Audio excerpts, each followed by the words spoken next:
if you go back to 2-3 slides back, I had mentioned that when there is a transfer of an asset in pursuance of a gift or a will or an irrevocable trust, that is not considered as a transfer.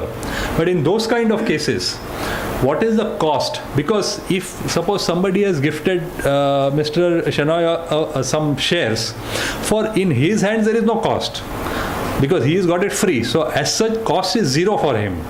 So he will never know what is the what to do. He won't know what to do while calculating the capital gains when he sells those shares.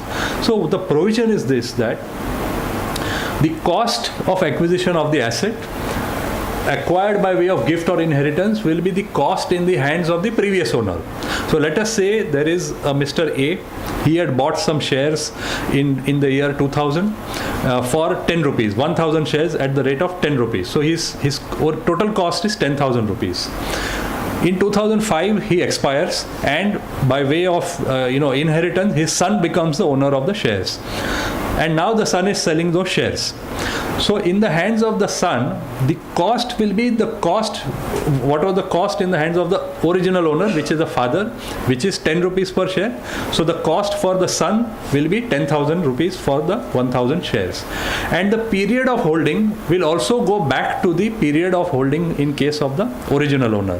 So in this example that I gave, if he bought the shares in 2000, and the son got the shares in 2005 by way of inheritance, and he's selling it in 2016, the period of holding will go back from up to 2000 and not 2005, which is when the current owner became the owner of the shares. So the holding period as well as the cost of acquisition both relate back to the original owner in case of gift and in case of inheritance. That brings us to the concept of indexation. In case of long-term capital, so what we have to remember is that indexation is available only to long-term capital assets and not to short-term capital gains.